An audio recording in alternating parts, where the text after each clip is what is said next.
Hello अस्सलाम वालेकुम अब्बा कहिड़ा हाल आहिनि ख़ुशि आहियो नी सफ़ा ईअं टेट लॻा पिया हो नी हे कल्ह मूंसां मुसविर मिलियो चईमांसि मां पाकिस्तान आयो आहियां ऐं जेको आहे सो नौकिरी जी तलाश में आहियां।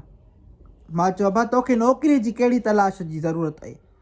जॾहिं ॾिसो मां ईअं पाकिस्तान आयसि त पहिरियों मैसेज ई मूंखे नी बेनज़ीर इनकम सपोर्ट वारनि जो मिलियो चयो मुबारक हुजई तुंहिंजा 25,000 रुपया निकिता आहिनि। मां चयो अब्बा जंहिं मुल्क में 25,000 ईअं था मिलनि फ़ोन ते मैसेजनि में उन मुल्क खे कहिड़ी नौकिरी जी ज़रूरत आहे। चईमांसि इहे कोन मिलंदा नी मिड़ई चवंदा आहिनि। मां चयो माई बाहि ॾियां नी करे पोइ वरी मूंखे चईमांसि मां छा कयो आहियां जेको शिनाख्ती कार्ड आहे नी इन जी कापी बिलावल हाउस जे अंदरि उछले आयो आहियां। मां चयो अब्बा इन मां छा थींदो। चईमांसि ॾिसजांइ बसि रखे त आयो आहियां उछले त आयो आहियां पाण अॻिते अलाह मालिक आहे। मां चयो बुझो ॾेई मां खसियां तूं बि अब्बा कोन सुधरंदे। वरी छा करनि असांजा नौजवान इहो फेसबुक ते वरी बंदूक सां फ़ोटू रखंदा आहिनि या शिकार ते वियासीं। मां वरी छा कंदी आहियां इहो पोली जूस न थींदो आहे इन जो दॿो जेको आहे सो रखे ख़ाली उन जे मथां ईअं लत जो ॾींदी आहियां त इहो शिरक निकिरी वेंदो अथव। मां चयो भाई शिकार इन हालत ते करणु वेंदा हो तव्हां दॿे जो जूस जे दॿे में जेको आहे सो तव्हांजो शिरक था निकिरनि पिया ठकाव ते। बसि अब्बा अॼु मां तव्हांजे लाइ हिकिड़ी नंढड़ी जेका असां ट्रेनिंग जो मौक़ो खणी आई आहियां। इहो जेको आहे सो NICVD जेको तव्हां ॾिठो हूंदो इन जे लाइ आहे ऐं इन में केरु केरु अप्लाई थो करे सघे। अब्बा इन में मैट्रिक जंहिंजी शैल हुजे नी A ग्रेड हुजनि या B ग्रेड हुजनि त उहे करे सघनि था पिया।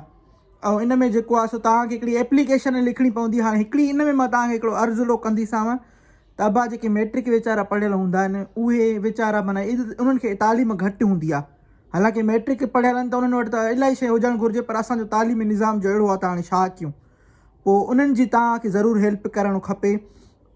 उन्हनि खे जेका आहे दरख़्वास्त लिखण में जेको आहे सो मदद कजांव ऐं उन्हनि जो जेको आहे सो इहो मोकिलिजांव। इहा एड्रेस अथव जिते तव्हांखे मोकिलणी दरख़्वास्त उहा आहे chief nursing superintendent office Rafiq HJ Shaheed road national institute of cardiovascular diseases Karachi. इन ते तव्हांखे इहा एप्लीकेशन मोकिलणी आहे ऐं इन जी आख़िरी तारीख़ जेका आहे उहा आहे 16 जनवरी 2020 माना कुझु ॾींहं अथव अञा। ऐं जेको आहे सो मैट्रिक पास वारा हाणे ज़ाहिरी ॻाल्हि आहे उन्हनि वीचारनि खे माना एॾो कुझु न करणु ईंदो उन्हनि खे ॿुधाइजो बि। ऐं ॿियो हिकिड़ी तव्हांखे मां सिंधी मुसविरिस्टिक फैमिली जा मेंबर आहियो तव्हां बि अलाह तव्हांखे हयाती ॾे। तव्हां जेको आहे सो मैट्रिक जेके वीचारा पढ़ियल आहिनि या त उहा मज़ूरी कंदा हूंदा या ॿियो कुझु कंदा हूंदा या किथे वेटर हूंदा उन्हनि खे मतां इहे वीडियो न मिली सघे छो जो उन्हनि वटि मतां iPhone छा थी चवां पई इहा टच स्क्रीन आहे मोबाइल जेका थींदी आहे जंहिंमें हीअं हीअं कबो आहे इहा मतां उन्हनि वटि न हुजे नी त पोइ तव्हां उन्हनि खे पंहिंजी मोबाइल ते ॾेखारिजांव या उन्हनि खे माना इहो कीअं बि करे माना उन्हनि ताईं इहो मुंहिंजो मैसेज पुॼाइजांव जो तव्हांजो मां हिकिड़ी माना ईअं सम्झो त थोराइती थींदसि कंहिं ग़रीब जी मदद अची पवंदी।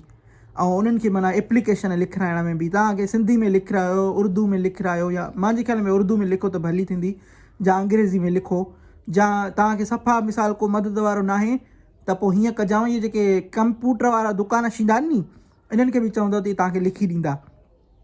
खणी वठंदव 10-20 रुपया या खणी वधि में वधि बि 50 रुपया बि मूंखे न आहिनि ख़बर रेट हितां जा कीअं आहिनि पर तव्हांखे वठंदा ऐं तव्हां ज़रूरु अप्लाई कयो। इन में तव्हांखे 3000 महानो जेको आहे सो स्टाइपेंड अलाए छा मूंखे त नालो बि नथो अचे अब्बा इहो बि वठंदा ऐं सॉरी तव्हांखे ॾींदा जाई वठंदा छो अब्बा तव्हांखां ऐं तव्हांजी माना हिकिड़ी नर्सिंग जी डिग्री बि थी वेंदी पोइ तव्हां माना कंहिं अस्पताल में किथे माना कमाए सघो था।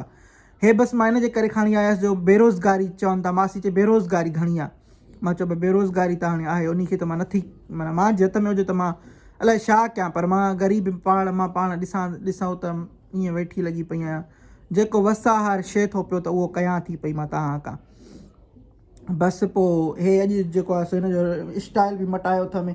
हे जेको आहे माना हे जेके ॻोठाणियूं मुंहिंजियूं सहेलियूं ईअं पाईंदियूं आहिनि उते कमकार में वेंदियूं न पोइ हीअं करे ऐं हे हीअं रओ जेको आहे हीअं कंदियूं आहिनि त इहो बि मां चयो सिंध जो जेको आहे सो हिकिड़ो आहे नी सकाफ़त में थो अचे नी इहो बि त इहो बि शो न कयां मां तव्हांखे त पोइ इहो तव्हांखे जेको आहे सो करणु खपे ऐं थोरी माना इहो कयो माण्हुनि जी हेल्प कयो त इन में इलाही तव्हांखे अलाह साईं वॾो अजर ॾींदो ऐं तव्हांजी जेके मुश्किलात आहिनि उहे बि सणायूं थी वेंदियूं। ईअं न सोचो त मूंखे इहा स्कॉलरशिप मिली वई त बसि हाणे न तव्हां जेकॾहिं ॿियनि जी वधाईंदव नी त तव्हांखे ॿियूं स्कॉलरशिपां बि मिलंदियूं, तव्हांखे ॿिया मौक़ा मिलंदा। सिर्फ़ु स्कॉलरशिपा न, तव्हांखे ज़िंदगी में जाबनि जा मौक़ा मिलंदा, ॿियूं शयूं मिलंदियूं तव्हांखे। अलाह तव्हांखे वधाए, अलाह तव्हांखे ख़ुशि करे, अलाह तव्हांखे हयातियूं ॾे। मां सदकू